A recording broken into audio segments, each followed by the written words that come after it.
Hello, my name is Diana Dirkby and I live with paranoid schizophrenia. Welcome to my podcast, Schizophrenia as I Live It.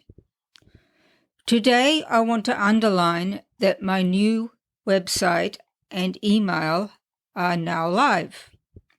My website's address is in this podcast title, dianadirkbywrites.com.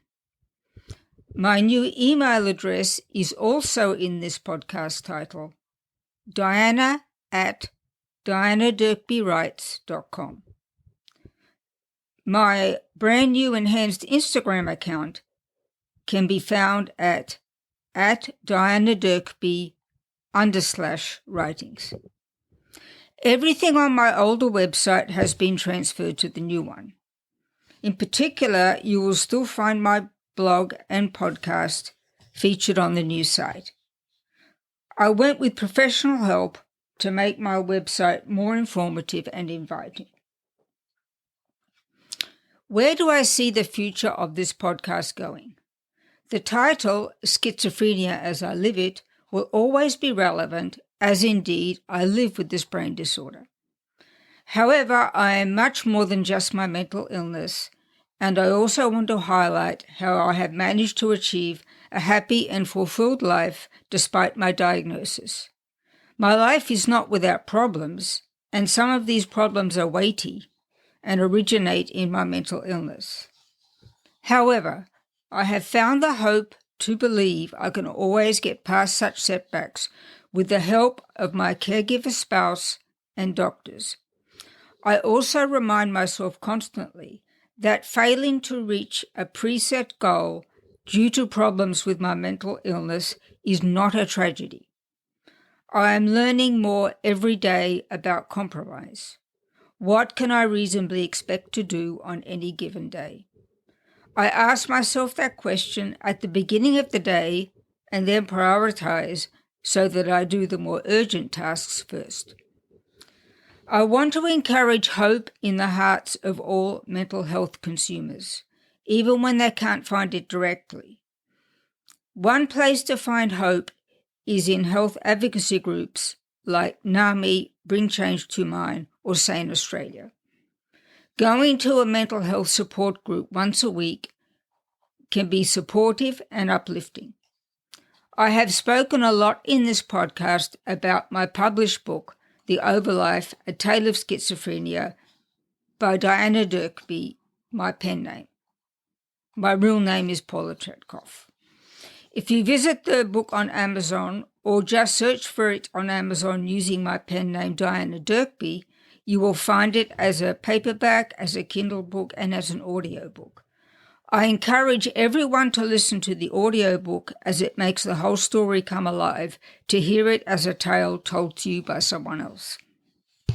My forthcoming novel, 3 Kidnapped, 3 Siblings, 3 Furies, by Diana Dirkby, will be published soon. Information about the book is on my new website and social media.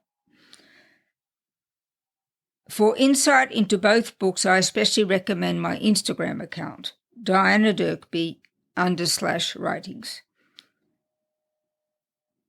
My website will direct you to other social media accounts featuring my books and myself. The fiction novel 3 Kidnapped, 3 Siblings, 3 Furies features a heroine called Isabel Morse, who lives with paranoid schizophrenia. She is 35 years old and single. After a long effort by herself and her doctors, her schizophrenia symptoms have been under control for some years. She suffers stigma from some of the population in the town she lives in, but has a trusted friend who always sticks up for her, Father Lewis, who is 55 and a Catholic priest. The book is in the horror thriller genre, but deals with damaging problems in 3 families. These isolating problems are often taboo in conversation, even within families where they occur. Isabel Morse's schizophrenia does not contribute to solving the central problems of the novel.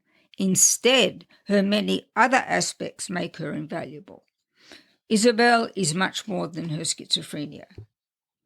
Advocating for mental health involves knowing the typical symptoms and descriptions of mental health consumers and their experiences.